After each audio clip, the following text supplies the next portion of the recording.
ثانیہ پوری جان سے تھرا کر رہ گئی۔ سینڈل کی تلاش میں سرگردہ لہنگے میں الجھ کر وہ منہ کے بل گرنے کو تھی جب دو ہاتھوں نے شانوں سے تھام کر سہارا دیا۔ نگاہ اٹھاتے اس نے سامنے اون عباس کو پایا تو دل نے بے ترتیبی سے دھڑک دھڑک کر قیامت کر دی۔ کون سا خزانہ ڈھونڈا جا رہا ہے بیڈ کے نیچے؟ سجے سورے چہرے پر ایک تفصیلی نگاہ ڈالتے ہوئے وہ بڑے سکون سے پوچھ رہا تھا۔ ثانیہ کسمسا کر تھوڑا سا پیچھے ہٹی اور بیڈ کے کنارے ٹک گئی۔ اس کے وہم و گمان میں بھی نہ تھا کہ یوں اچانک اون کی آمد ہو سکتی ہے۔ فطرتاً وہ جتنی بھی پر اعتماد سہی، مگر دلہناپے کے روپ اور اون عباس کے کمرے میں اپنی موجودگی نے اسے حد درجہ نروس کر دیا تھا۔ اون اس کے بالکل ساتھ بیٹھ گیا تو ثانیہ کا رہا سہا اعتماد بھی جاتا رہا۔ وہ یوں ہی نروس سی نظریں جھکائے داہنے ہاتھ سے بائیں ہاتھ کی انگلی میں موجود انگوٹھی کو گھماتی رہی۔ اب یہ مجھ پہ برسے کا ریجیکشن۔ ثانیہ نے بہت کچھ سوچا تھا، یہ کروں گی وہ کروں گی، ایسا کہے گا تو یہ جواب دوں گی، منہ توڑ، مگر وہ یوں ساتھ آگے بیٹھا تو گویا ثانیہ کی ساری ہمت جواب دے گئی۔ اون نے چہرہ گھما کے اس کی طرف دیکھا، یوں ہی پلکیں جھکائے انگلی کی انگوٹھی گھماتی۔ اون کے لبوں پہ خفیف سی مسکراہٹ آ گئی۔ اس نے انگشت شہادت سے اس کے کان کے جھمکے کو ہلکا سا چھوا اور دھیمی آواز سے بولا، تو کیا کہہ رہی تھی تم؟ کیا کرنے والی تھی شادی کے بعد؟ اف، اس قدر ٹھنڈا طنز! کم از کم ثانیہ کو تو ایسا ہی معلوم ہوا، مگر فی الوقت تو اس کی قربت زبان کنک کیے ہوئے تھی، اوپر سے اس کا پر استحقاق انداز، یعنی جو چاہے کر سکنے والا انداز۔ اون نے دلچسپی سے اسے دیکھا۔ روایتی سرخ رنگ کے عروسی لباس کی ہمرنگ لپسٹک نے اس کے اوپری ہونٹ کے خم کو خوبصورتی کو اور بھی بڑھا دیا تھا۔ کیا بات ہے، زبان نہیں لائی جہیز میں؟ کیا وہ چھیڑ رہا تھا یا اس کی عزت نفس پر حملہ تھا؟ ثانیہ کے پاس سوچنے کے لیے زیادہ وقت نہیں تھا۔ اگر یوں ہی اس کی قربت سے سمٹی چھوئی ہوئی بنی رہتی تو وہ اسے اس کی ہار ہی سمجھتا۔ طویل جنگ کے بعد بات محبت پہ ختم ہوتی تو وہ مسکرا کر اس کی باہوں میں سمٹ جاتی، لیکن جنگ ابھی تک جنگ ہی تھی اور طویل جنگ کے آخر میں ہارنا ثانیہ نے سیکھا ہی نہیں تھا۔ اس نے بڑے حوصلے سے اتنی دیر میں پہلی بار پلکیں اٹھا کر اون عباس کی طرف دیکھا۔ ان آنکھوں میں جیسے قندیلیں روشن تھیں۔ ان آنکھوں کا دیکھنا ایسا ہی تھا جیسے کسی نابینا کو بینائی عطا کرنے کا شرف بخشا جائے، اور ابھی وہ ان آنکھوں کی گہرائی میں ڈوبتے اپنے دل کو سنبھال ہی رہا تھا کہ اس نے خوبصورت خم والے لبوں کی جنبش دیکھی۔ بے فکر رہو، زبان ہی نہیں عقل بھی ساتھ نہیں اون عباس، اپنے متعلق بہت اچھے فیصلے کروں گی انشاءاللہ۔ اون کا دماغ چکرایا۔ موئز کتنی ہی دیر اس کا دماغ کھا کر گیا تھا۔ لڑکیاں شادی سے پہلے یوں ہی نخرے دکھاتی رہتی ہیں، مگر شادی کے بعد موم کی گڑیاں بن جاتی ہیں، شوہر کی آنکھ کے اشارے پہ چلنے والی۔ وہ تمہاری زندگی میں شامل ہو گئی ہے، اس کی سوچ بھی کچھ تھی، مگر اب وہ تمہارے گھر میں تمہارے نام سے آ چکی ہے تو اس کی قدر کرنا۔ زندگی کی خوبصورتیوں کو خوبصورتی سے ہی انجوائے کرنا چاہیے، ورنہ بہت سی خالی جگہیں باقی رہ جاتی ہیں جنہیں آپ دوبارہ زندگی میں کبھی نہیں کر سکتے۔ یہ موئز کی پرمغز تقریر کے چیدہ چیدہ نکات تھے جنہوں نے اون کا غصہ ٹھنڈا کرنے میں معاون کردار ادا کیا تھا، اور وہ بڑے اچھے موڈ اور خیر سگالی کے جذبات لیے کمرے میں آیا تھا تو قدرتی بات ثانیہ کو اپنے کمرے میں اپنی عروس کے طور پر باضابطہ پا کر دل بے حد ترنگ میں دھڑکا۔ اس کا روپ قاتلانہ تھا تو خاموش انداز دل برانا، مگر اب جب یہ خوبصورت ہونٹ کھلے تو برسٹ ہی نکلا۔ دل و جگر زخمی ہو کر رہ گئے۔ اون نے ایک آئی برو اچکا کر تیکھے انداز میں اس کا چہرہ گویا جانچا۔ کیا عزائم ہے بھئی؟ وہ اٹھ کھڑی ہوئی۔ اون نے بے اختیار چہرہ اٹھا کر اسے دیکھا۔ وہ تو پتہ نہیں کب سے اس تیل چپڑے بالوں والی ثانیہ پر مر مٹا تھا۔ بیچارہ، یہ تو کسی راجدھانی کی ملکہ کا سا روپ تھا۔ اون کی قسمت، مگر ایسی ملکہ جو اپنی رعایا پر سخت خفا تھی۔ وہ بے ساختہ مسکراتے ہوئے اٹھ کر ثانیہ کے مقابل آیا۔ اس نے سر پہ پہنا کلا تو اتار دیا تھا، مگر شیروانی وہی تھی جو خالہ نے ضد کر کے بطور خاص ثانیہ سے پسند کروائی تھی۔ ثانیہ نے بھی اختیار نگاہ چرائی جو اس پر نثار ہوئے جاتی تھی۔ رونا آیا۔ پہلے دل خالی تھا تو جینا مشکل ہوا جاتا تھا، اور اب جب کہ وہاں اون عباس براجمان ہو چکا تھا تو اور وقتے پڑ گئے تھے۔ اوہو، میرے کمرے میں موجود، ہاتھوں پہ میرے نام کی مہندی لگائے۔ بہانے سے اس کے دونوں ہاتھ تھام لیے۔ اون لطف لینے والے انداز میں کہتا، اس کے مہندی سے سجے ہاتھوں کو دیکھتے ہوئے لمحے بھر کو رکا، پھر اس کی طرف دیکھ کر مسکرایا۔ اور اتنا غرور، اتنی اکڑ! اف! کیا چاہتا تھا وہ؟ کیا میں اس کے قدموں میں گر کے اپنے کہے لفظوں کی معافی مانگوں؟ یا کسی مظلوم سی عورت کے روپ دھار کے سرتاج پہ جانثار ہو جاؤں؟ ثانی کو فوراً 2 کر کے اصل جواب معلوم کرنا تھا اور اس نے کر لیا۔ اس سے پہلے کہ کوئی ہمیں جھٹکے، بہتر ہے اسی کو جھٹک دو۔ ثانیہ نے اپنے تمام تر جذبات اور احساسات کو بصورت اس سوچ سے سرد ہوتے پایا۔ تو پھر آگے کیا مشکل تھی؟ اس نے آرام سے اپنے ہاتھ کھینچے اور پلٹ گئی، لہنگے کو چٹکیوں میں تھام کر ذرا سا اوپر کیا اور بیڈ کے کنارے کے نیچے پڑی سینڈلز کو پاؤں کی مدد سے باہر گھسیٹا۔ یہ جوتے پہننے کا کون سا وقت ہے؟ اون نے اس کی مصروفیات ملاحظہ کرتے ہوئے تبصرہ کیا۔ میں کپڑے تبدیل کرنے جا رہی تھی، 3 گھنٹے کا ڈرامہ بھی ختم ہوا اور مووی بھی بن گئی، اب بس۔ وہ اطمینان سے چلتی ڈریسنگ ٹیبل کے سامنے آ گئی اور انگوٹھیاں اتار کے رکھنے لگی۔ اف، آنسو امٹ امٹ کے آ رہے تھے جنہیں وہ پتہ نہیں کتنی ہمت سے اندر دھکیلتی۔ وہ بہت انا پرست تھی، محبت میں ذلیل ہونا گوارا تھا۔ وہ ہنستا اور کہتا، بس یہ تھی تمہاری نفرت۔ ہار گئی نا اون عباس کی محبت میں، تو وہ مر ہی جاتی۔ اور ادھر اون کے دماغ میں خطرے کی گھنٹی بجی تو خود کش حملے کی تیاری مکمل تھی۔ یعنی میرا شک ٹھیک تھا، دہشت گردی کا جامع منصوبہ۔ اون نے اسے گھور کے دیکھا۔ وہ اب دوپٹے کی پنیں نکالنے میں مصروف تھی، جیسے بالکل اکیلی ہو۔ اون موجود نہ ہوتا تو شاید گنگنا بھی لیتی۔ اون کا دل جل بھن کر خاک ہو گیا، آگے بڑھ کے اس کا ہاتھ تھاما۔ یہ کیا بے وقوفی ہے؟ کیا کر رہی ہو؟ بات تو کرنے دو مجھے۔ اس بیچارے کی بھی تو پہلی شادی تھی، اپنی طرف سے تو غصے سے ہی کہا، مگر کوئی خاطر میں لائے بھی تو نا۔ میری بات تم نے سن لی نا، اب اس سے آگے کہو۔ ثانی نے تحمل سے کہا تو وہ بھگ سے اڑا۔ تم، یعنی کہ تم میری زندگی میں آنے کے بعد اپنے فیصلے خود کرو گی؟ اون کے پیروں تلے جیسے کسی نے جلتے کوئلے بچھا دیے ہوں۔ وہ پاؤں پٹکتا اور بار بار پٹکتا تو بھی جلن کم نہ ہوتی۔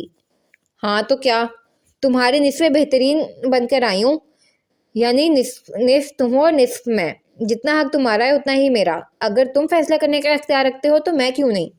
حد درجہ اطمینان اور سکون کی کیفیت۔ دلہنوں کے سر شاید گولڈن نائٹ میں چکراتے ہوں گے، مگر یہاں تو بیچارے دلہے کا سر تو کیا چکراتا، چڑیا طوطے سب اڑ گئے ہاتھوں سے۔ کیا 2 کا پہاڑا سنایا تھا راجکماری ثانیہ نے، سب کچھ برابر کا تقسیم کر کے رکھ دیا تھا۔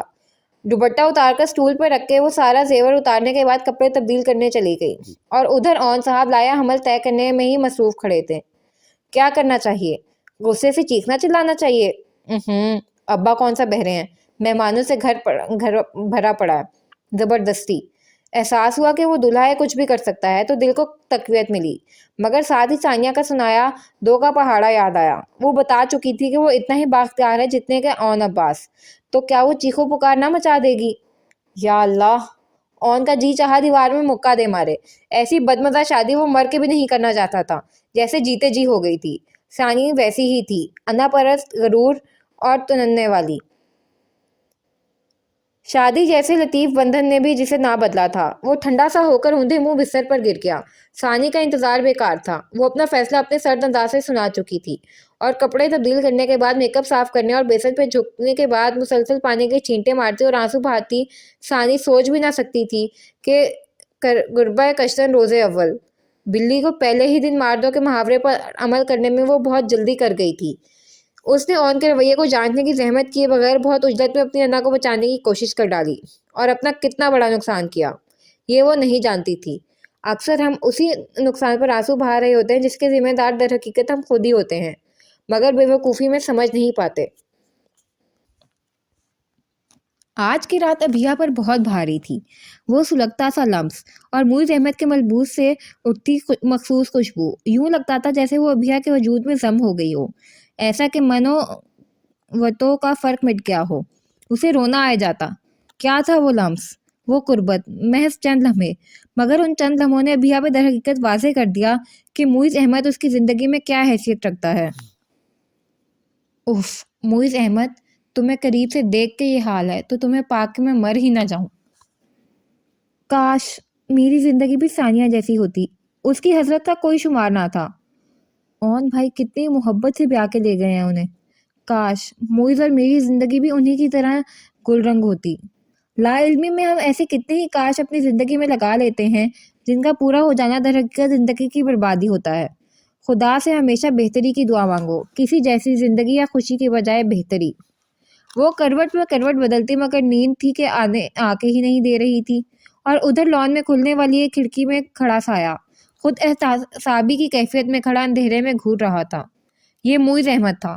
وہ رباب احسن سے شادی کرنا چاہتا تھا، دل و دماغ کی پوری رضامندی کے ساتھ، مگر ابیہا مراد وہ راہ کا پتھر تھی۔ وہ کیسے ہمراہی ہونے کو تھا؟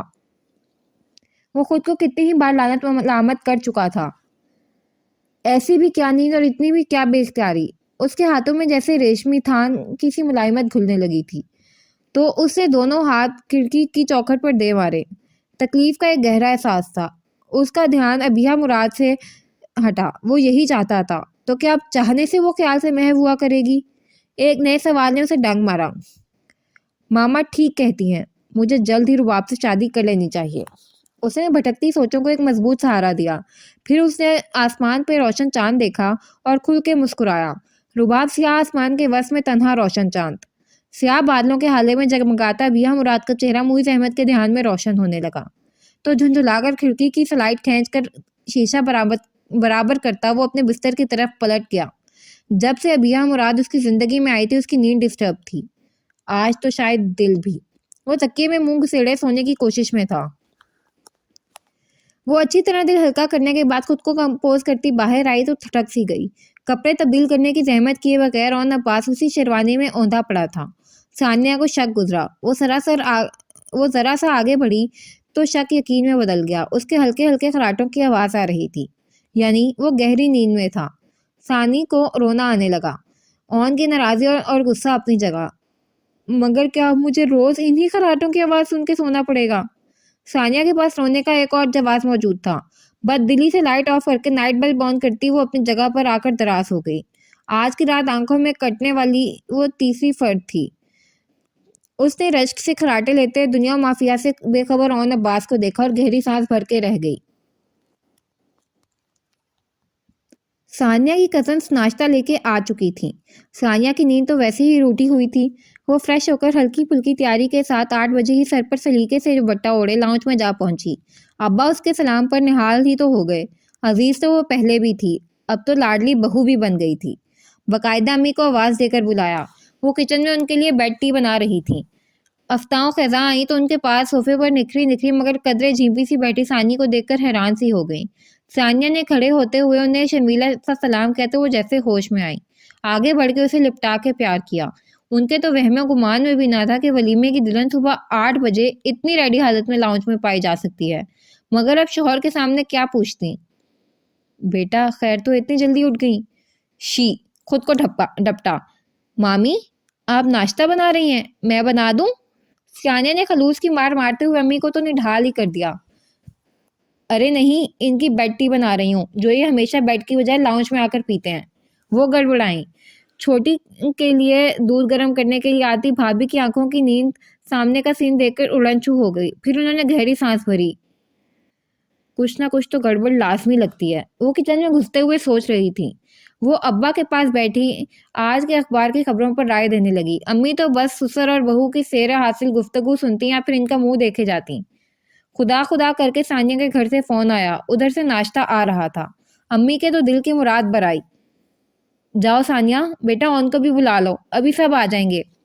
خود تو جا نہ سکتی تھی، بہانے سے بہو کو اٹھانا چاہا۔ وہ تو ابھی سو رہے ہیں مامی، پلکیں جھکا کر بڑے ادب سے بتایا۔ ابا کی مونچھیں پھڑکی، تن سے ہنکارا بھرا۔ وہ تو دوسروں کی شادی سے ہو کے آئے تو 10 بجے سے پہلے نہیں اٹھتا، یہ تو پھر اس نے اپنی شادی کا مارکا مارا ہے۔ یا اللہ، اب یہ نئی نویلی بہو کے سامنے بیٹے کو جھاڑیں گے؟ امی کو نئی فکر لگی، بمشکل مسکرائیں، پھر ثانیہ کو اشارہ کیا۔ تم جاؤ، جا کے دیکھو اٹھ گیا ہوگا۔ ثانیہ فوراً حکم کی تعمیل میں اٹھ گئی۔ اگر سویا پڑا رہا تو ناشتہ نہیں ملے گا، یہ بھی بتا دینا موصوف کو، زیادہ دلہا نہ سمجھے خود کو۔ ابا کی للکار ثانیہ نے پیچھے سے بخوبی سنی اور اماں کی گھرکتی ہوئی دھیمی آواز، اوفو آپ بھی نا، شادی کی پہلی صبح ہے، کچھ تو خیال کریں، بہو کے سامنے تو عزت رکھ لیں بیٹے کی۔ میری بھانجی بھی تو ہے، جی خوش کر دیا صبح صبح بزرگوں کی دعائیں لے کر۔ ابا کو تو فخر کا نیا موقع مل گیا تھا۔ سیڑھیاں چڑھتی ثانیہ کے ہونٹوں سے ہنسی کا فوارہ پھوٹنے کو تھا۔ جلتے بلتے دل کو بہت قرار آ گیا تھا۔ احتیاط سے دروازہ کھول کے دیکھا، وہ پرسکون ماحول میں بیت پڑا سو رہا تھا۔ ثانیہ نے اسے دیکھتے ہوئے تعصب سے سر ہلایا۔ کتنا برا ہوگا جب دلہا کو ناشتہ نہیں ملے گا۔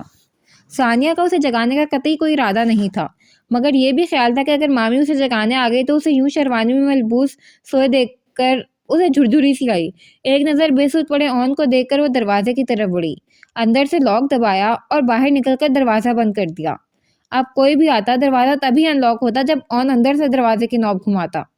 وہ ہاتھ جھاڑتی سیڑھیوں کی طرف بڑھی۔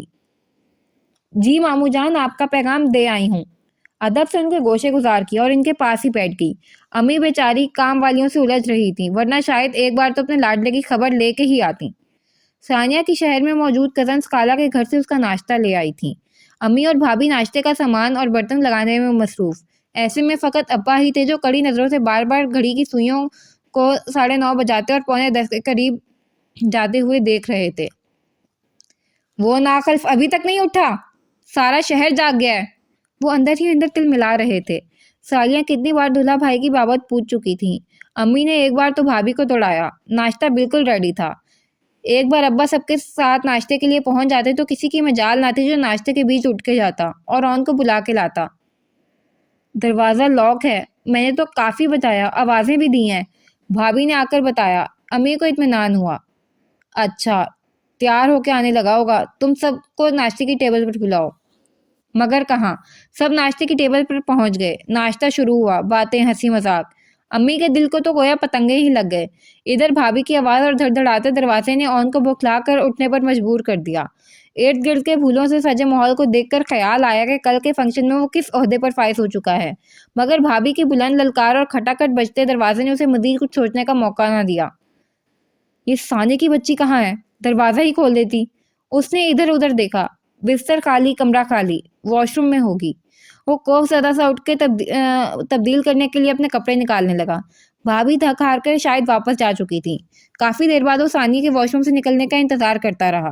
10 بجنے کو تھے۔ پھر شک سا گزرا، پانی تک گرنے کی آواز نہیں آ رہی تھی۔ اون نے اٹھ کر دروازے کو ہاتھ لگایا تو خالی واش روم منہ چڑھا رہا تھا۔ وہ تل ملا سا گیا، رات سے سب کچھ ہی عجیب ہو رہا تھا۔ دروازہ لاکڈ ہے تو ثانی اندر سے کیسے غائب ہو گئی؟ وہ نہاتے ہوئے سوچ رہا تھا، مگر ثانی صاحبہ نے رات اور ابھی بہت دھماکے کیے تھے تو ذہن اس طرف متوجہ ہو گیا۔ وہ اطمینان سے تیار ہو کے ناشتے کے لیے پہنچا تو ثانیہ کی کزنس باہر گیٹ پر کھڑی تھیں اور سب انہیں سی آف کرنے گئے ہوئے تھے۔ البتہ کام والے کے ساتھ مل کے برتن اٹھاتی بھابھی نے اسے خاصی معنی کی خیزی سے دیکھا اور کھنکاری۔ وہ ایسے ہی جھیپ سا گیا، بیچارہ اون عباس۔ آج ناشتے کا کوئی پروگرام نہیں، سب ابھی تک سوئے پڑے ہیں؟ جلدی سے بھابھی کا دھیان پلٹنے کو تھا تو وہ جواب دینے کے بجائے ہنسنے لگی۔ جواب کوریڈور سے ابا کی طرف سے موصول ہوا۔ بالکل ٹھیک فرمایا بیٹا جی، ایک تم ہی تو زہر خیز ہو اس گھر میں، باقی سب تو 11 بجے تک سو رہے ہیں۔ ابا کا طنز کرارا تھا مگر ان کا ترارا طنز اپنی جگہ۔ اون کی تمام تر حساسیات اس کے پیچھے امی کے ساتھ آتی ثانیہ کی طرف متوجہ ہو چکی تھی۔ اب بندہ اپنی شادی بھی 11 بجے نہیں اٹھ سکتا کیا؟ اون نے احتجاج کیا۔ کیوں نہیں، بلکہ جب بندے کے 12 بجے تب اسے اٹھنا چاہیے، ابا نے تحمل سے کہا تو اون نے ثانیہ کو بے ساختہ منہ پہ ہاتھ رکھتے محسوس کیا، یعنی اس نے اپنی ہنسی روکی تھی۔ اچھا بس، نئی دلہن کے سامنے ناشتہ تو کر لینے دیں اسے۔ امی نے دبے اور آدھے ادھورے لفظوں میں ابا کو تمام صورتحال سمجھانے کی کوشش کی، مگر ابا پہلے ہی الحمدللہ کافی سمجھدار تھے۔ اون کی طرف اشارہ کیا۔ یہ بات تم اس نالائق کو سمجھاؤ، اچھے کام کرے گا تو ہی تعریف نئی دلہن کے سامنے بھی کروں گا۔ اون ولیمے کا دلہا بیچارہ حق تک کھڑا تھا۔ یہ کیسا ولیمہ تھا جس میں ناشتے کی بجائے گوشمالی کی جا رہی تھی؟ مگر ہوا کیا ہے؟ وہ ابا کے سامنے جتنے بھی پاؤں پٹک لیتا بے سود ہوتے، تو اس نے یہ عمل پھر کبھی کے لیے ٹال لیا اور پرزور احتجاج بھرے انداز میں پوچھا۔ میں نے کہا تھا جو سویا رہا اسے ناشتہ نہیں ملے گا۔ ابا نے مونچھوں کو بل دیا۔ میں نے تو جگایا تھا۔ ثانیہ کی مدھم آواز پر وہ پورے کا پورا ہی اس کی طرف گھوم گیا۔ وہ سلیقے سے سر پہ دوپٹہ اوڑھے بڑی نکسک سی تیار تھی۔ اون نے آنکھیں سکیڑ کر لہجہ بھر کو اس کا پلان دریافت کرنے کی کوشش کی۔ تھوپے کٹنی۔ ہاں، بلکہ میں بھی اتنی دیر دروازہ بجاتی رہی، آوازیں بھی دیں، مگر تم تو پورا استبل ہی بیچ کر سو رہے تھے۔ بھابھیاں نے ثانیہ کے بیان میں اپنا بیان شامل کر کے وزن دار بنایا۔ اب ان بیچاری کو کیا پتہ رونے کھانا حالات۔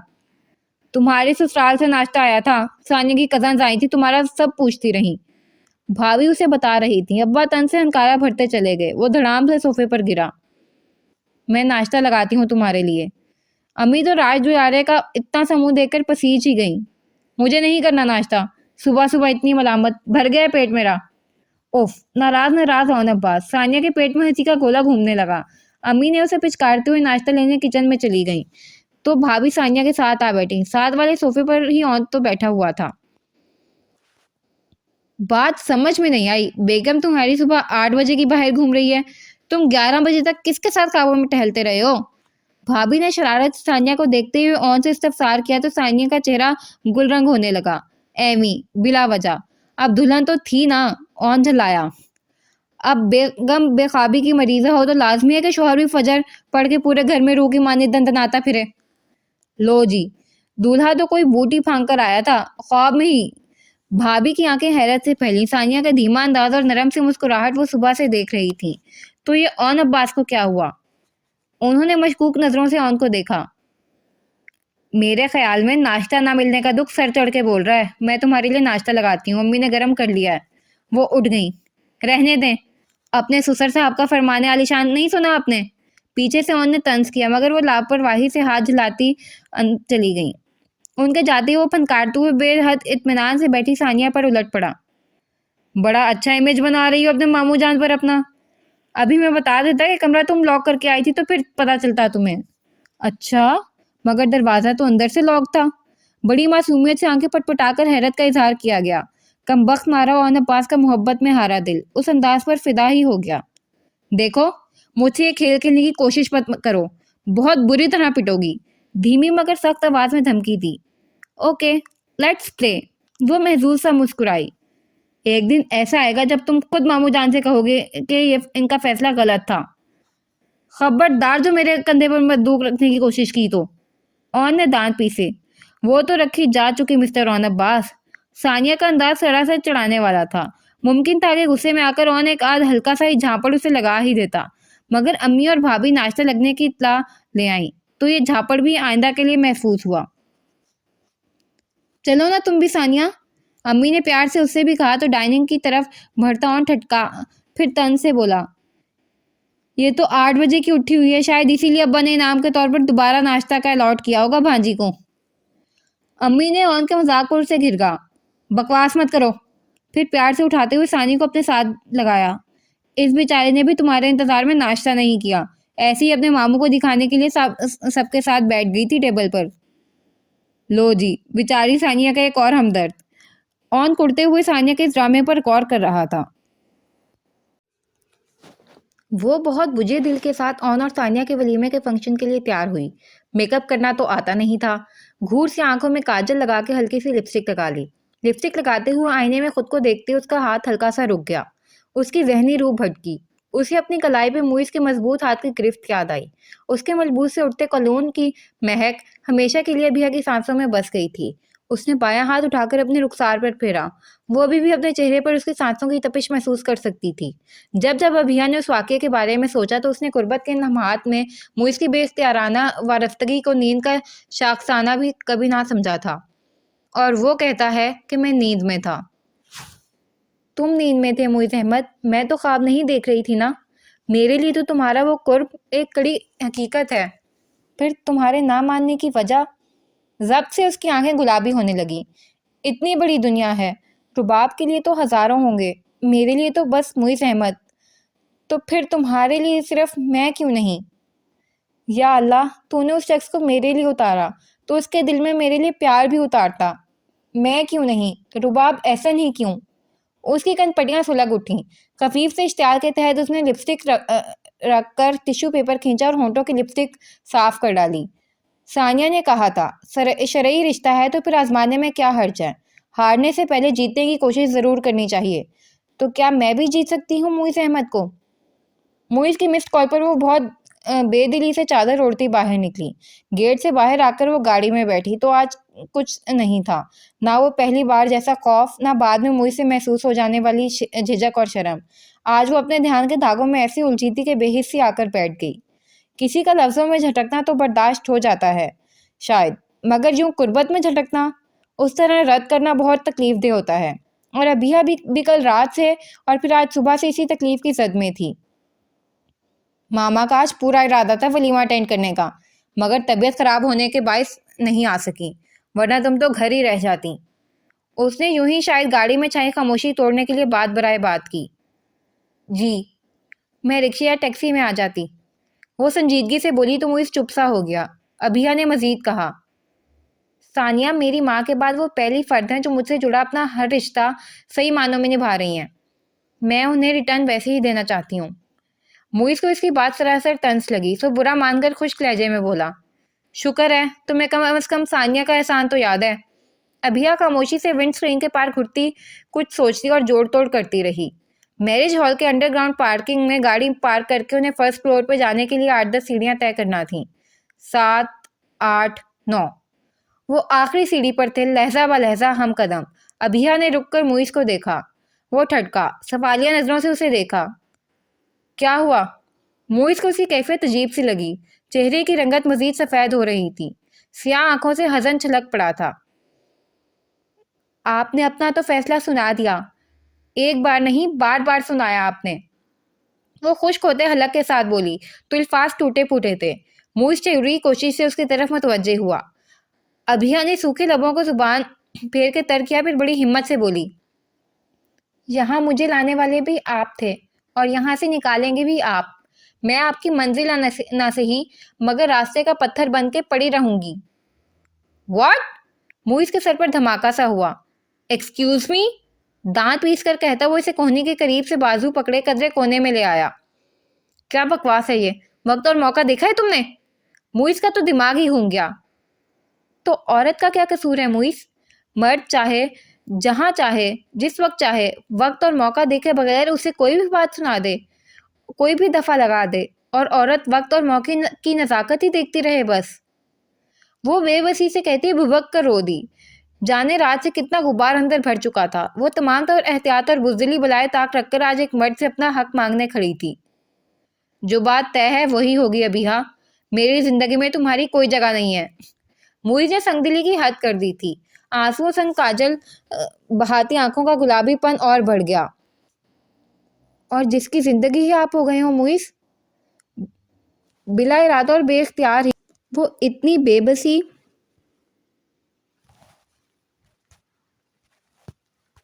اور بیچارگی سے اظہار محبت کر گئی کہ اگر واقعتاً بیوی کے عہدے پر فائز ہوتی تو بھی شاید اتنے کم عرصے میں ایسے بے تکلفانہ اعتراف نہ کرتی۔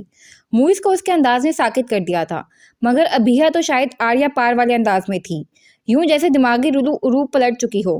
چہرے کو رگڑ کر چادر سے صاف کرتی ہوئے بہت باغیانہ انداز میں بولی، آپ اپنی زندگی اپنی مرضی سے گزارنا چاہتے ہیں، گزاریں، میری طرف سے آپ کو کوئی دکھ نہیں ملے گا۔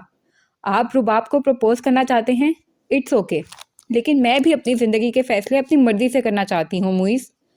وہ جو متحیر سا اس کا باغی روپ دیکھ رہا تھا اس سے بھری دھیمی آواز میں بولا، تو کرو، میری طرف سے تم آزاد ہو، جو چاہے فیصلہ کرو۔ ہاں، کر لیا ہے میں نے فیصلہ۔ ابیہ نے ہلکے سے جھٹکے سے اپنا بازو موئز کے ہاتھ کی گرفت سے چھڑایا، اپنی چادر اتاری اور تہہ کر کے شولڈر بیگ میں ٹھونس دی۔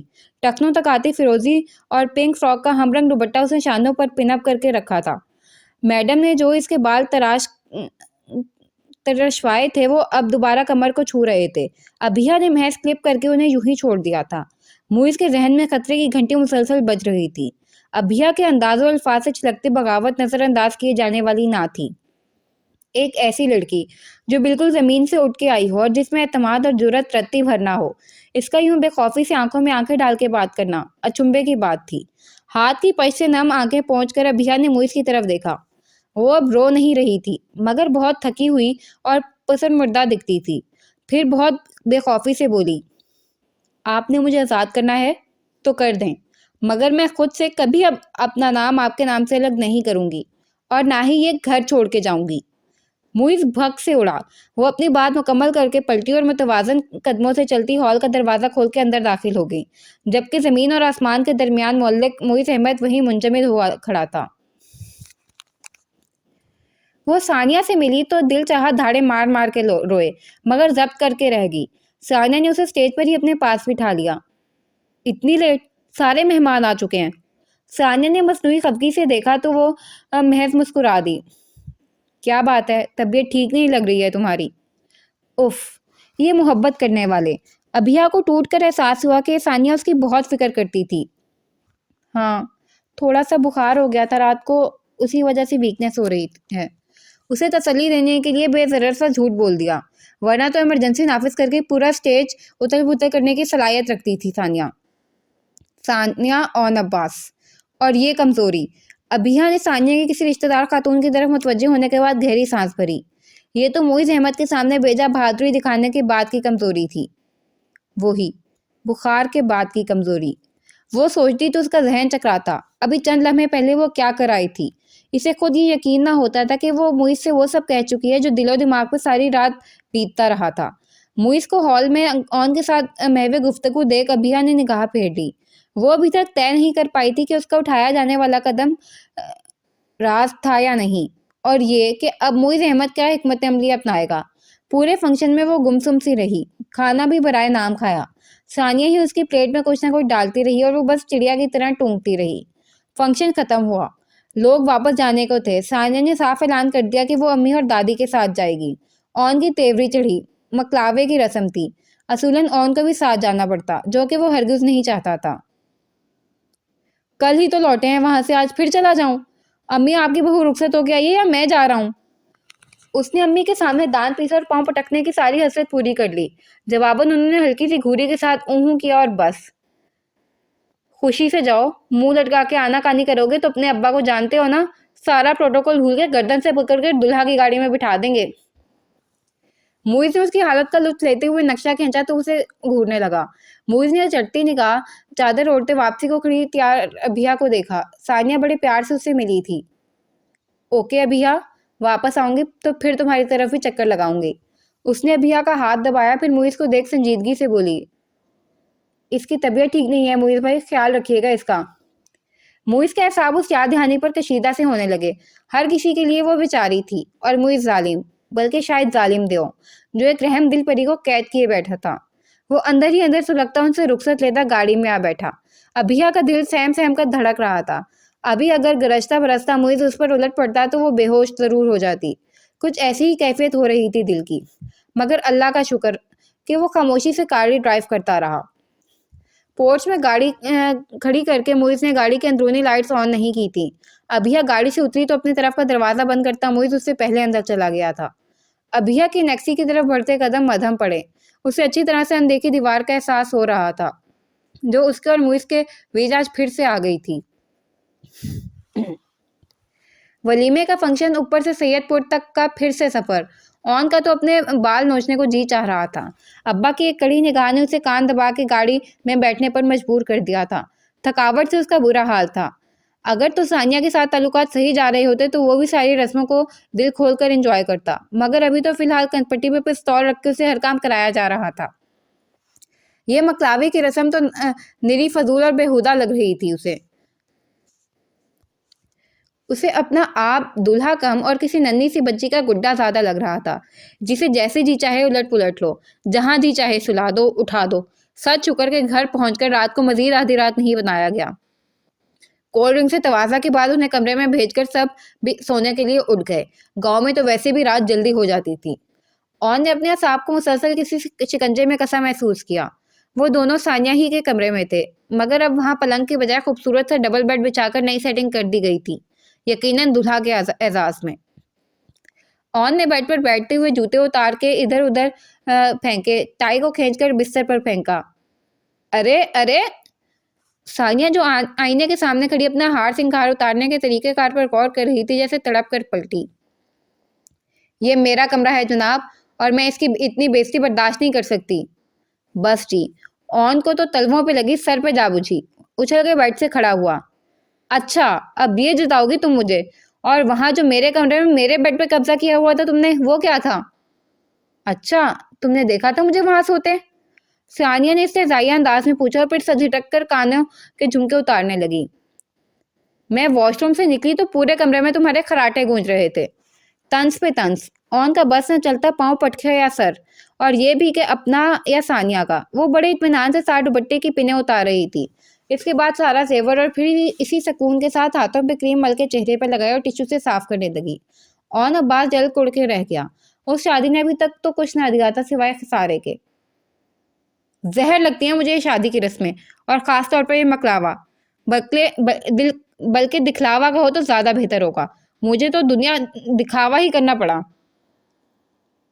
وہ کپڑے تبدیل کر کے آئے تو ابھی تک کسی کیفیت میں تھا۔ ثانیہ نے نرمی سے کہا، تمہارے کپڑے امی نے واش روم میں لٹکا دیے، چینج کر لو۔ سوال گندم جواب چنا۔ اور نے دانت کچکچائے مگر وہ بے نیازی سے آئینے کے سامنے جا کر اپنے بال برش کرنے لگی۔ اپنا کمرہ ہے جی۔ وہ مارے بندے واش روم میں چلا گیا اور جب باہر نکلا تو لائٹ بلب کی سبز مدھم روشنی میں خوابناک سی ماحول بنائے وہ اپنی جگہ پر لیٹ چکی تھی اور جل بھن کے رہ گیا۔ بڑی مہربانی کہ اپنے بیڈ پہ جگہ دے دی محترمہ نے۔ وہ اپنی طرف دراز ہوا تو کسی کپڑے کو ہاتھ لگا۔ اس نے بغور دیکھا تو سلگ سا گیا۔ دونوں کے درمیان طے شدہ چادر لمبی لٹائی گئی تھی، یعنی بارڈر لائن، کنٹرول لائن، جو بھی سمجھ لیں۔ مگر اس وقت اون کو وہ چادر کی تہ دیوار چین لگی تھی۔ بلکہ ایک بار پھر سے اون کی انا پہ تازیانہ پڑا تو اس نے بھی تنفر سے سر جھٹکا۔ وہ اس کی قربت نہیں چاہتی تھی۔ چادر کی یہ دیوار اون کے لیے ایک پیغام تھی کہ اس کی قربت ثانیہ کے لیے پسندیدہ نہیں ہے۔ سو اون نے اسے زیادہ ہٹیلا پن دکھایا اور کروٹ لے کے ثانیہ کی طرف پشت کر لی۔ پلکوں کی جھری سے دیکھتی ثانیہ نے سینے میں دبی سانس خارج کرتے ہوئے آنکھیں کھول کر اون کی پشت کو دیکھا۔ وہ مردہ تھا۔ ایک معمولی سی چادر اس کے لیے کیا معنی رکھتی تھی؟ یہ چادر ثانیہ کی انا تھی، اس کی عزت نفس تھی۔ وہ خود سے اون کی طرف ہاتھ بڑھانا نہیں چاہتی تھی۔ بس وہ ہاتھ بڑھا کے تھام لے اور یہ اس کی باہوں میں سمٹ جائے، اور یہ اسے ساری عمر ناک چڑھا چڑھا کے تانے نہیں دے سکے گا۔ میں کب راضی تھی؟ تمہیں نے ہاتھ بڑھایا۔ نخرہ تو عورت ہی پہ جچتا ہے۔ ہائے رے عورت۔ ثانیہ کی پلکیں نم ہونے لگیں اور شاید باوجود ضبط کے سسکاری بھی نکل گئی۔ اون سویا ہی کہاں تھا؟ اس کے اعصاب چکنے ہوئے، پھر ہلکی سی سسکی کی آواز۔ اس نے آہستہ سے چہرہ موڑ کے دیکھا، وہ ہاتھوں سے چہرہ رگڑ رہی تھی۔ تم رو رہی ہو؟ اون نے بے یقینی بھری حیرت سے سوال کیا تو وہ دم سادے یوں ہی پڑی رہ گئی۔ اون نے اٹھ کر لائٹ آن کی تو ثانیہ نے کروٹ بدل لی۔ کیا تماشا ہے؟ کیا ہوا ہے تمہیں؟ وہ پرواہ نہیں کرنا چاہتا تھا مگر خود کو مجبور پاتا اس کی پرواہ کرنے پر۔ ابھی بھی قدرے اکھڑے ہوئے انداز میں پوچھا، کچھ نہیں، لائٹ آف کر دو پلیز۔ رندھی آواز، رویا لہجہ۔ اون کی حیرانی بڑھی۔ وہ چلتا ہوا ثانیہ کی طرف آیا۔ بے وقوف نہیں ہوں میں؟ ابھی تو تم اپنے بستر اور کمرے کا دعویٰ کر رہی تھی اور اب ٹسوے بہا رہی ہو۔ اتنے ڈرامائی ماحول میں کیا خاک سوں گا میں؟ وہ ناراضگی سے بولا۔ وہ پاؤں سے مٹتے اٹھ بیٹھی۔ ہاں نا، تو میرا کمرہ ہے، میں جو چیز چاہے کروں۔ نظریں ملائے بغیر کہا تو اون نے تیز نظروں سے اسے گھورا اور سخت غصے سے بولا، تمہاری اسی اکڑ نے تمہیں اور مجھے کہیں کا نہیں چھوڑا۔ عجیب ہی اثر ہوا۔ ایک دم سے وہ ہاتھوں میں منہ چھپا کے رونے لگی تو اون حیرت سا اسے دیکھنے لگا، پھر خجل سا ہو کے سر پہ ہاتھ پھیرا اور ایسا کیا کہہ دیا؟ خود تو کل شادی کی پہلی رات ہی تیر تلوار چلا رہی تھی۔ میں نے کچھ کہا کیا؟ شوہر کی تو ذرا سی بات برداشت نہیں ہوتی عورتوں سے۔ اون کو گلا ہوا۔ ثانیہ نے ہاتھوں سے چہرہ پونچھا، شاید رو رو کے تھک گئی تھی۔ لائٹ آف کر دو پلیز۔ میں آدھی رات کو تمہاری شکل دیکھنے کے لیے نہیں جاگا۔ کیوں رو رہی تھی تم؟ اون نے اسے گھورا۔ دل چاہ رہا تھا میرا، بس، یا اور کچھ اور؟ وہ چڑ کر بولی اور غصے سے اسے دیکھا۔ چہرے کے اطراف بکھری لٹیں اور رونے سے گلابی ہوتی آنکھیں۔ اون کا دل بے اختیار ہی دھڑکا۔ ثانیہ کے معاملے میں اس کا دل اتنا ہی کمینہ تھا، ہمیشہ اسی کی سائیڈ لیا کرتا تھا۔ اب میرے دماغ کا ایک عاشق کیا؟ وہ ثانیہ کے قدموں میں بیٹھ گیا، سمٹے ہوئے پیروں کے بالکل پاس۔ ثانیہ نے ہاتھ بڑھا کے دل کی خواہش پر لبیک کہتے ہوئے اس کے بالوں کی لٹوں کو کان کے پیچھے اڑسا تو ثانیہ کا غصہ اڑن چو ہوا، پلکیں بوجھل ہو کر رخساروں پر سجدہ ریز ہونے کو تھی۔ اللہ اللہ، اب میں اون عباس سے شرماؤں گی کیا؟ اس کی انا کو ناگوار گزر رہا تھا۔ اون نے کہا تھا شادی سے انکار کر دو۔ تو کیا اون کے دل سے ثانیہ کی محبت ختم ہو گئی تھی؟ اب دوبارہ سے اون کے لبوں سے اعتراف اور محبت سنے بغیر وہ اس کی زندگی میں شامل نہیں ہونا چاہتی تھی۔ کیوں رو رہی تھی؟ سچی بتاؤ، نرمی سے پوچھا تو وہ بے بسی سے بولی، یوں ہی خیال آیا اب تم میرے کمرے میں بھی ساری رات خراٹے لیتے رہو گے۔ ہیں؟ اون نے کرنٹ کھا کر ہاتھ پیچھے کھینچا، پھر بدک کر اٹھا۔ تم کچھ کہنا چاہا مگر غصے کی شدت سے کچھ نہیں کہا گیا۔ دھم دھم کر کے جا کے لائٹ آف کی اور دھڑام سے اپنی جگہ پر گر گیا۔ ثانیہ نے زور سے آنکھیں میچ لیں۔ یہ دو پیار کرنے والے بیوقوفوں کی کہانی تھی۔ بھاڑ میں گئی دوستی اور مصلحت۔ موئز نے کمرے میں آ کر ٹائی نوچتے ہوئے ایک طرف پھینکی اور بیٹھ کر جوتے اتارنے لگا۔ ابھیا کے انداز کی بے خوفی اور اسے رہ رہ کر سلگا رہی تھی۔ یعنی اب وہ مجھے بلیک میل کرے گی؟ ثانیہ نے یقیناً اسے بتا دیا ہوگا کہ ابو نے مجھے ابھیا کو طلاق دینے سے منع کیا تھا اور اپنے آخری خط میں بھی اس بات کا پابند بنایا تھا کہ ابھیا اپنی مرضی کا فیصلہ کر کے کسی بھی اچھے انسان سے شادی کر لے۔ وہ شاور لے کر کپڑے تبدیل کر کے آیا تو سر ابھی بھی بوجھل تھا۔ ماما تو طوفان کھڑا کر دیں گی اگر بالورس میں ایسا سوچ بھی لوں۔ پہلے ہی جب سے ابھی آئی ہے ان کا بی پی ہائی رہنے لگا ہے۔ اس کی ماں کی وجہ سے میری ماما نے ساری ازدواجی زندگی کانٹوں پہ گزاری ہے اور باقی کی وجہ میں بن جاؤں ابھیا کے ذریعے؟ وہ اوندھے منہ بستر پر گر سا گیا۔ درحقیقت ابھیا کے اس اظہار نے اسے ہلا کے رکھ دیا تھا۔ سفیر احسن کی پاکستان واپسی نے دونوں خاندانوں میں خوشیوں کی لہر دوڑا دی تھی۔ زارا تو کھلا ہوا پھول بنی ہوئی تھی، حسین مہکدار۔ وہیں رباب بہت محتاط ہو گئی تھی، چوکندی بلی۔ فوراً اس کے رکھ رکھاؤ اور بے وقت آنے جانے کے آداب بدلے۔ دونوں چھوٹے بھائیوں کو تو چٹکیوں میں اڑاتی تھی، مگر سفیر اس سے بہت پیار کرتا تھا۔ مگر اپنی کوئی بات منوانے پہ آتا تو سختی بھی برت لیتا تھا۔ امی نے اللہ کا شکر ادا کیا۔ ابو کو تو وہ رباب کی حرکتوں کی بھنک بھی نہ پڑنے دیتی تھی۔ ان کا ارادہ تھا سفیر سے سارا معاملہ ڈسکس کریں گی، لیکن رباب ایسے پرانے چولے میں لوٹی کہ امی نے اطمینان کی سانس لی۔ کئی دنوں سے سفینہ بیگم اپنی طبیعت پہ بوجھل پن محسوس کر رہی تھی، مگر اب سفیر کے آنے کی خوشی میں وہ چیک اپ کے سلسلے کو ذرا ٹالے ہوئے تھیں۔ کل سفیر اور اس کی فیملی کو ڈنر پر انوائٹ کیا گیا تھا۔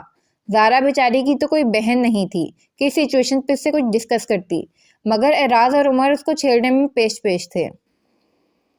اوف ہو، شاہی ڈنر عزت مآب سفیر احسن صاحب کے اعزاز میں۔ تم تو بہت مس کرو گی زارا۔ بات کرتے کرتے آخر میں عمر کا انداز پر تعصب تھا۔ فرینچ فرائز ٹونگتی زارا نے اس انکشاف پر گھور کر عمر کو دیکھا۔ ایمی، میں کون سا کل مریخ کی سیر کو جا رہی ہوں؟ غور کرے ذرا، اس ڈنر کے لیے تو یہ مریخ کی سیر بھی ملتوی کر سکتی ہے۔ اعراز نے لقمہ دیا۔ وہ تینوں ٹی وی لاؤنج میں موجود تھے۔ ٹی وی کے ساتھ فرینچ فرائز اور ہوم میڈ سنیکس سے بھی لطف اٹھایا جا رہا تھا۔ نہ بھئی، تمہارا تو سخت قسم کا پردہ ہوگا سفیر سے، عمر نے قطعیت سے ہاتھ اٹھا کر کہا۔ وہ بے حد سنجیدہ تھا۔ سارا جل کر رہ گئی۔ ہاں تو میں عبایا پہن کے بیٹھ جاؤں گی، بلکہ کہیں گے تو درمیان میں پردہ لٹکا لیں گے۔ بہت عقل مند ہے ہماری گڑیا۔ عمر کو دونوں تجاویز بہت پسند آئی تھیں۔ اعراز کی طرف دیکھتے ہوئے سراہنے والے انداز میں بولا، اس نے تو پہلے سے ہی سوچ رکھا ہے۔ Very right. بالکل بھی نہیں۔ زارا کا چہرہ لال پڑنے لگا تو وہ فرینچ فرائز کی پلیٹ ٹیبل پر پٹکتے اٹھ کھڑی ہوئی۔ خبردار جو آپ نے درمیان میں اماں بننے کی کوشش کی ہو تو۔ عمر کو گھورا۔ تم شاید ظالم سماج کہنا چاہ رہی ہو، مگر احترام کے مارے کہہ نہیں پائی۔ اعراز نے اس کا حوصلہ بڑھایا، بھی تو کس انداز میں۔ زارا کا دل چاہا ان مسکراتی آنکھوں والے دونوں بندوں کے سروں پر گرم گرم نگٹس اور فرینچ فرائز الٹ دے۔ ماما کو بتاتی ہوں جا کر، پھر دیکھنا وہ بتائیں گی اچھے سے آپ لوگوں کو۔ خود کو ان کے مقابلے میں بے بس پا کر وہ پاؤں پٹکتی سفینہ کے کمرے کی طرف بڑھی تو پیچھے سے ان دونوں کی ہنسی نے اور تپایا۔ یہ ہے فرینچ فرائز حاصل کرنے کا طریقہ۔ زارا کی پلیٹ تھام کر عمر نے داد طلب نظروں سے اعراز کو دیکھا۔ اسی وقت سفینہ بیگم کے کمرے سے زارا کی چیخوں کی آواز نے انہیں بوکھلا کر اٹھنے اور ان کے کمرے کی طرف بھاگنے پر مجبور کر دیا۔ زارا مسلسل چلا کر ان دونوں کو پکار رہی تھی۔ دروازہ کھول کر اندر کا منظر دیکھتے ہی وہ دونوں ہل کے رہ گئے۔ مکلاوے سے اگلے روز ہی آن نے ریسٹورنٹ جانے کی تیاری پکڑ لی۔ دعوتیں تو رات کو ہوتی ہیں امی، ان کے لیے چھٹی کر کے سارا دن گھر میں پڑے رہنے کی کیا ضرورت ہے؟ امی کے اعتراض پر آن نے آرام سے جواب دیا، پھر انہیں یاد دلایا، اور ہاں میں ثانی سے کہہ آیا ہوں میرا ناشتہ وہی بنائے گی، آپ آرام کریں۔ آپ امی کی آنکھیں حیرت سے پھیلیں۔ 2 دن کی دلہن سے کام کرواؤ گے تم؟ شکر ہے آپ نے 2 دن کی بچی نہیں کہہ دیا امی۔ اون نے مذاق میں بات اڑائی۔ اندر کمرے میں ثانی نے ناشتے کا آرڈر سن کے جس طرح مکھی اڑائی تھی، اس سے ان کو اندازہ ہو گیا تھا کہ وہ کس طرح ابا کی نظروں میں ثانیہ کے نمبر کم اور اپنے زیادہ بنا سکتا ہے۔ اپنے ابا کو جانتے ہو نا؟ جی بچپن سے ہی جانتا ہوں، آپ ہی نے تعارف کرایا تھا۔ اون کے جواب الٹے ہی ہوتے تھے۔ انہیں ہنسی آئی۔ ابھی تو اس کے ہاتھوں کی مہندی بھی پھیکی نہیں پڑی اون، تو ایسے ہی پھیکے پڑے گی نا کام کرنے سے۔ ابا بھی ناشتے کی میز پر تشریف لے آئے۔ کیا بات ہے بھائی، ناشتہ نہیں کرنا آج؟ انہوں نے خالی برتنوں کو گھورتے ہوئے پوچھا۔ امی فوراً اٹھیں۔ چائے تو میں کب کی بنا آئی، یہی مجھے باتوں میں لگائے ہوئے ہے۔ سارا ملبہ اون پر ڈالا اور واقعی حقیقت یہی تھی۔ وہ چاہتا تھا آج امی ناشتہ نہ بنائے اور ثانیہ تو یہ کام کسی طور نہ کرتی۔ ابا یقیناً اس پر خفا ہوتے، کم از کم اس روز کمرہ لاک کرنے والی حرکت کا بدلہ تو پورا ہو جاتا۔ ظاہر ہے باتوں کے علاوہ آتا کیا ہے تمہارے لاڈلے کو؟ ابا نے انکارہ بھرتے ہوئے اخبار سیدھا کیا اور تڑپ اٹھا۔ ابا کا انداز ہی ایسا تھا جیسے بس کسی پاکستانی سیاستدان پر تبصرہ کیا ہو اور بس۔ اچھا، اور وہ آپ کی لاڈلی؟ آج دیکھیے گا کیا ناشتہ ملتا ہے آپ کو، معذرت اور افسوس کے علاوہ۔ مارے غصے کے اون کے منہ سے سیدھی بات نہ نکلی تھی۔ اسی وقت چوڑیاں کھنکی اور ایک جانی پہچانی سی خوشبو اون کے گرد چکرائی۔ مہندی والے ہاتھوں نے گرما گرم پراٹھے کی ایک پلیٹ ابا کے سامنے رکھی اور دوسری اون کے۔ اون کی باقی بات منہ میں ہی رہ گئی۔ بھابھی پھرتی سے چائے لگا رہی تھی۔ ثانیہ نے ٹرالی میں رکھی پلیٹیں ٹیبل پہ رکھی، چکن کا بھنا ہوا قیمہ اور سنہری آملیٹ۔ خوشبوؤں کا طوفان اون کے نتنوں میں گھسا تھا۔ ابا نے کچھ اچنبھے سے ثانیہ اور پھر تفاخر اور تن سے اون کو دیکھا۔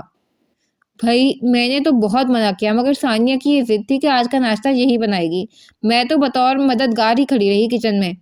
بھابھی کے لہجے میں کھنک سی تھی۔ بھائی ان کا پورا ساتھ دینے والی جو آ گئی تھی۔ آج کا ناشتہ دونوں نے مل کے بنایا تھا مگر انہوں نے فراغ دلی سے سارا کریڈٹ نئی دلہن کو دے دیا۔ امی کے دل میں بھی سکون اتر آیا تھا۔ ثانیہ کے ماتھے پر کوئی بل نہ تھا۔ وہ سامنے ابا کے ساتھ والی کرسی پر بیٹھی تھی۔ تبھی اون کو خیال آیا۔ ایرت سے کھلا منہ لیے وہ کافی ہونک لگ رہا تھا تو چونک کر حال میں لوٹا۔ یہ اون کا پسندیدہ ترین ناشتہ تھا۔ یقیناً بھابھی نے ہی اس کی کوشش گزار کیا ہوگا مگر بہرحال اس کے نمبر کم کرنے کا اون کا منصوبہ گھٹائی میں پڑ گیا تھا۔ وہ سر جھٹک کر ناشتہ کرنے لگا۔ وہ بڑے لاڈ پیار کے ساتھ ابا کو ناشتہ کروا رہی تھی۔ اوفو، دیکھیں مامو جان اسپیشلی آپ کے لیے۔ آپ نے نہ قیمہ چکھا تو میری محنت ادھوری رہ جائے گی۔ مجھے امی نے بتایا تھا ہری مرچوں والا آملیٹ آپ کو کتنا پسند ہے مگر رنگت سنہری ہونی چاہیے۔ پیار، دلار، کھلکھلاہٹ، اون کا دل ان جملوں پر جل جل کے رہ گیا۔ نئی نویلی دلہن کے یہ جملے تو ادھر ہونے چاہیے تھے اور وہ ادھر ادھر لوٹا رہی تھی۔ اون کو تو اس وقت ابا بھی ایرے گہرے لگ رہے تھے اور خود وہ نتھو خیرہ جس کی طرف کسی کا دھیان ہی نہ تھا۔ ابا تو ابا، آج تو امی بھی نئی بہو کی کارکردگی پر فدا ہو گئیں۔ وہ آدھا پونا ناشتہ مرے دل کے ساتھ کر کے چائے ختم کرتا اور تیار ہونے کے لیے کمرے کی طرف جانے لگا۔ اچھا اون، میں نے آپ کے کپڑے نکال کے بیڈ پہ رکھ دیے تھے اور شوز بھی جو آپ نے کہے تھے وہی پالش کیے ہیں۔ ٹائی مجھے ملی نہیں، وہ میں آ کے نکال دیتی ہوں۔ آپ، اون اور آپ، اس انداز تخاطب پر کون نہ مر جائے خدا۔ اس کی فرمانبرداری سے ابھی کے دل کو بھائی۔ لو جی، ہو گئے 100 میں سے 150 نمبر۔ اون تقریباً سیڑھیاں روتا ہوا اپنے کمرے میں پہنچا۔ دروازے کے بند ہونے کی زوردار آواز سن کر ابا کی پلیٹ میں آملیٹ کا ٹکڑا رکھتی ثانیہ کے لبوں پر ہلکی سی مسکراہٹ پھیل گئی۔ اسی وقت ریلنگ تک آتا اون اونچی آواز میں پکارا تھا، ثانیہ، ثانیہ۔ میں دیکھوں، شاید رومال اور جرابیں بھول گئی تھی۔ وہ معذرت خواہ انداز میں کہتی اٹھ گئی۔ دیکھ لو تمہارے نالائق بیٹی کی تو زندگی جنت بن گئی۔ ابا کی تفاخر بھری آواز پر ثانیہ نے بامشکل ہنسی روکی اور وہ تیزی سے سیڑھیاں چڑھتی کمرے میں آئی تو وہ لڑاکا عورتوں کی طرح کولوں پر ہاتھ جمائے کمر کے وسط میں کھڑا اسے گھورنے لگا۔ کیا ہے، ایسے کیوں شور مچا رہے ہو؟ ثانیہ نے ناگواری سے پوچھا تو وہ تنزن گویا ہوا۔ اچھا تو یہاں ایک کون سا لباس سے فاخرہ رکھا ہے آپ نے غیر مرئی، یا شاید مجھے عقل کے اندھے کو ہی دکھائی نہیں دے رہا؟ ثانیہ کی ہنسی چھوٹی۔ اون کا انداز ہی ایسا تھا۔ وہ اطمینان سے اندر آئی اور بولی، دیکھو اون، اگر تم بار بار میرے ماموں جان کے سامنے میری پوزیشن ڈاؤن کرنے کی کوشش کرو گے تو میرا فرض بنتا ہے نا کہ میں اس پوزیشن میں بہتری لاؤں۔ اون عباس تو ایک پاؤں پہ ناچ اٹھا، اس قدر تل ملایا۔ بھئی اس کی بیوی کوئی عام عورت تھوڑی تھی، بڑا اعلیٰ دماغ پایا تھا محترمہ نے۔ بڑی آسانی سے اون کی چال اسے پر الٹ دی۔ تو اب تم ابا سے جھوٹ بولا کرو گی؟ اون کو غصہ آیا۔ ثانیہ بیڈ کے کنارے پر ٹک گئی۔ اور جو تم کر رہے ہو اسے کیا کہتے ہیں؟ جتا کر پوچھا۔ تو پھر اتنے ڈرامے کرنے کی کیا ضرورت ہے؟ آپ جناب اپنے ماموں صاحب کے سامنے بھی تو تڑاک سے بات کرو تو پتہ چلے تمہاری بہادری کا۔ وہ اب اس سے مایوس ہو کر الماری میں سے اپنے کپڑے نکال رہا تھا۔ وہ مزے سے بیڈ پہ بیٹھی ٹانگیں لٹکائے پاؤں جھلاتی رہی۔ اون نے کرتے ہوئے شرٹ پہنی۔ وہ حد درجہ خفا دکھائی دیتا تھا۔ ثانیہ کا پاؤں جھلانا بند تھا، اسے اپنی بدتمیزی پر افسوس ہونے لگا تھا۔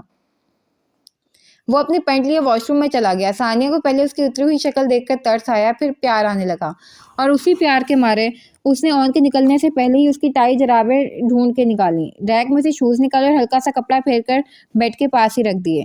جب وہ واش روم سے نکل آیا، آئینے کی طرف بڑھتے ہی وہ ٹھٹکا، نظر اپنی ٹائی اور جرابوں پر پڑی تھی۔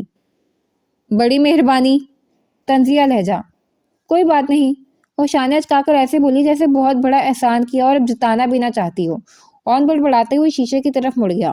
ثانیہ کے ہونٹوں پر مسکراہٹ پھیل گئی۔ سفینہ بیگم کا بی پی شوٹ کر گیا تھا اور نروس بریک ڈاؤن ہو گیا تھا۔ اعراز نے اپنی پریشانی پر قابو پاتے ہوئے فوراً موئز کو کال کی اور پھر ایمبولینس کال کی۔ موئز کے پہنچنے تک ایمبولینس ہسپتال کے لیے نکل رہی تھی۔ زارا کا رو رو کر برا حال تھا۔ مجھے بھی ساتھ جانا ہے، اس کی ایک ہی ضد تھی۔ اعراز اور عمر ایمبولینس میں چلے گئے۔ موئز نے تسلی کے لیے زارا کو ساتھ لگاتے ہوئے ابیہ کا نمبر ملایا اور مختصر لفظوں میں اسے صورتحال بتا کر زارا کے پاس آنے کا کہا۔ تم اس پر اعتماد کر سکتی ہو، بڑی لڑکی نہیں ہے وہ، میں جا کے تم سے رابطہ رکھوں گا۔ موئز اسے دلاسا دیتا فوراً ہی نکل گیا تھا۔ زارا ہاتھوں میں منہ چھپائے زور زور سے روتی وہیں صوفے پر گر گئی۔ در حقیقت موئز کا حوصلہ ہی نہ پڑا تھا زارا کو ساتھ لے جانے کا۔ اس کی حالت دگرگوں تھی۔ ہسپتال میں وہ ماما کو سنبھالتا یا زارا کو، اسی لیے عجلت میں بھی موئز کو یہی بہترین فیصلہ لگا۔ ابھیا لاؤنج میں جھجکتے ہوئے داخل ہوئی۔ نذیرہ لمبی چھٹی پر تھی، اس کے بدلے میں جو کام والی آتی وہ کام ختم کر کے واپس چلی جاتی، ورنہ اس وقت زارا تنہا نہ ہوتی۔ زارا کو بے تحاشا روتے دیکھ وہ تیزی سے اس کی طرف بڑھی۔ زارا، کیا ہوا آنٹی کو؟ ابھیا متوحش تھی، اس کے پاس آ کے ٹک گئی۔ زارا نے آنسو سے بے حال چہرہ اٹھا کے اسے دیکھا۔ ابھیا نے دلاسے کے لیے اس کا ہاتھ تھام کر گویا تسلی دی۔ زارا نے بے اختیار ہی اس کے شانے سے لگ کے رونے شروع کر دیا۔ میری ماما، ابھیا، وہ بہت بیمار ہیں، ان کے لیے دعا کرنا۔ ضبط کرتے ہوئے بھی ابھیا کی آنکھوں میں نمی اتر آئی۔ اس نے بے ساختہ ہی زارا کو باہوں کے گھیرے میں لے لیا۔ ماں کے جانے کا دکھ، اس جدائی کا دکھ ابھیا سے بڑھ کے اور کون جانتا تھا۔ وہ دل ہی دل میں دعا مانگتی سفینہ بیگم کی ہر خطا معاف کرنے لگی۔ اسی وقت ابھیا کا موبائل بجنے لگا۔ موئز کی کال تھی۔ زارا کا دل خوف کے مارے بند ہونے لگا۔ ابھیا نے جھپٹ کر کال اٹینڈ کی۔ زارا کو مت بتانا ابھیا۔ ماما، موئز کی تھکی تھکی آواز دکھ سے بوجھل تھی۔ ابھیا کی سماعتیں جیسے ہر آواز سے بے نیاز ہو گئیں۔ دکھ کی لہر نے اسے کاٹ ڈالا تھا اور زارا پر امید برستی آنکھوں سے اس کا چہرہ دیکھ رہی تھی۔